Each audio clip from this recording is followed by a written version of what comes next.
అందరికీ హాయ్ అండి. Welcome back to my channel quick recipes Telugu. ఇవాళ మన ఛానల్లో క్విక్గా అయిపోయే సింపుల్ అండ్ టేస్టీ రెసిపీని చూపించబోతున్నాను. పప్పు, సాంబారు, చపాతీల్లోకి కానీ రసంలోకి కానీ సైడ్ డిష్గా చాలా బాగుంటుంది. ఎవరు చేయనటువంటి ఈ కాలీఫ్లవర్ వేపుడిని ఒక్కసారి నేను చూపించే విధంగా ఇలా ట్రై చేయండి. టేస్ట్ మాత్రం నెక్స్ట్ లెవెల్లో ఉంటుంది. సో లేట్ చేయకుండా ప్రాసెస్లోకి అయితే వెళ్ళిపోదాం. ముందుగా ఇక్కడ నేను ఒక మీడియం సైజ్ కాలీఫ్లవర్ని అయితే తీసుకున్నాను. ఈ విధంగా ఈ సైజులో ఉండాలండి. చిన్న చిన్న ముక్కలుగా కట్ చేసుకోవాలి.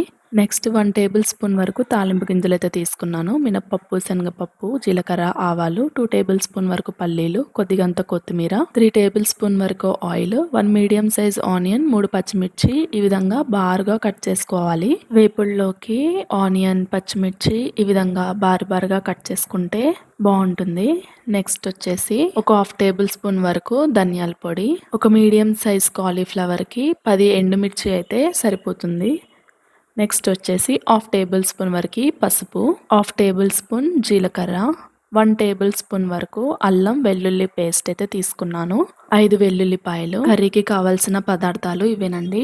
ప్రాసెస్లోకి అయితే వెళ్ళిపోదాం. ముందుగా స్టవ్ వెలిగించి ఒక గిన్నె పెట్టుకొని అందులో వాటర్ పోసి కొద్దిగంత సాల్ట్, పసుపు వేసేసి ఒకసారి అంతా మిక్స్ చేసేసుకొని వాటర్ కొద్దిగా కాగిన తర్వాత ముందుగా కట్ చేసి పెట్టుకున్న కాలీఫ్లవర్ని ఈ వాటర్లోకి యాడ్ చేసుకోవాలి. కాలీఫ్లవర్లో ఏమన్నా పురుగులు కానీ డస్ట్ కానీ ఉంటే కాలీఫ్లవర్ అనేది మంచిగా క్లీన్ అవుతుంది. ఒక 3 మినిట్స్ వరకు ఈ కాలీఫ్లవర్ని వాటర్లోనే ఉంచి ఒకసారి కలుపుకోవాలి. 3 మినిట్స్ తర్వాత ఒక ప్లేట్లోకి అయితే తీసేసుకుందాం. వేడి వాటర్ తో ఇలా క్లీన్ చేశాక ఆల్మోస్ట్ క్లీన్ అయిపోతుంది. ఒక ప్లేట్ లోకి తీసుకున్న తర్వాత చల్ల వాటర్ తో ఒక 2 టైమ్స్ అయితే క్లీన్ చేసుకోండి. ఎప్పుడు రొటీన్ గా గోబీ టమాటా లేదా గోబీ వేపుడు చేస్తూ ఉంటాం కదా, కొన్ని మార్పులతో ఒక్కసారి అయితే ఇలా ట్రై చేసి చూడండి. టేస్ట్ మాత్రం అద్దరిపోతుంది. వాటర్ అనేది ఒక 50% కాగితే సరిపోతుంది. ఈ కాలీఫ్లవర్ ఒక 3 మినిట్స్ వరకు ఉంచితే చాలు.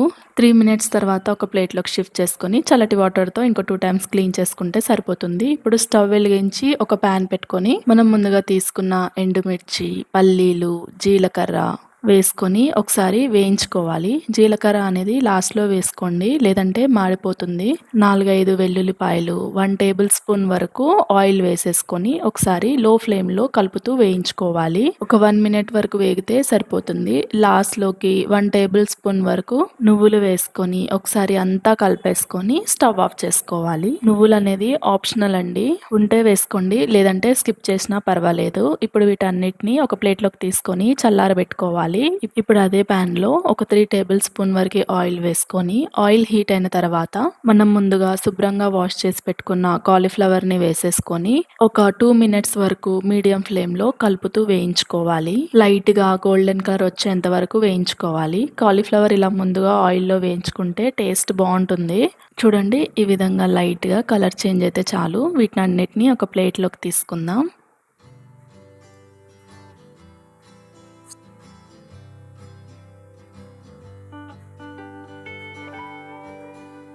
ఇప్పుడు అదే ఆయిల్లో 1 టేబుల్ స్పూన్ వరకు తాలింపు గింజలు, జీలకర్ర, ఆవాలు, మినప్పప్పు, శనగపప్పు ఇవన్నీ కలిపి 1 టేబుల్ స్పూన్ వరకు తీసుకోవాలి. ఇవి కొద్దిగా ఆయిల్లో ఫ్రై అయ్యాక మనం ముందుగా తీసుకున్న ఆనియన్స్, పచ్చిమిర్చి కూడా తీసుకొని ఒకసారి కలుపుకోవాలి.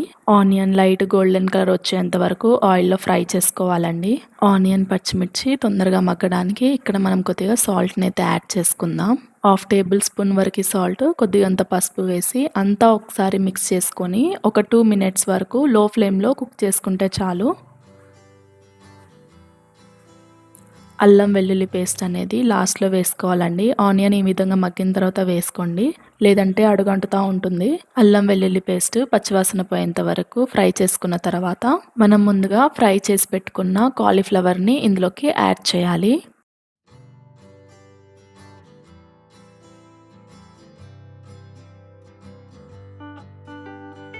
అంతా ఒకసారి కలిపేసుకుందాం. మూత పెట్టి ఒక 2 మినిట్స్ వరకు లో ఫ్లేమ్లో కుక్ చేసుకోవాలి. ఈ విధంగా కాలీఫ్లవర్ మగ్గిన తర్వాత మనం ముందుగా వేయించి గ్రైండ్ చేసి పెట్టుకున్న ఎండుమిర్చి పొడిని కూడా వేసేసి 1/2 టేబుల్ స్పూన్ వరకు ధనియాల పొడి, కొద్దిగంత కొత్తిమీర వేసేసుకొని ఒకసారి అంతా మిక్స్ అయ్యేలా కలిపేసుకొని స్టవ్ ఆఫ్ చేసుకోవడమే. అంతేనండి, simple and tasty cauliflower fry అయితే రెడీ అయిపోయింది. మీరు కూడా తప్పకుండా ట్రై చేసి టేస్ట్ ఎలా ఉందో కామెంట్ బాక్స్ లో కామెంట్ చేయండి. నా వీడియో మీకు నచ్చినట్టయితే లైక్ చేయడం మర్చిపోవద్దు. మరో కొత్త వీడియోతో రేపు కలుద్దాం. బాయ్.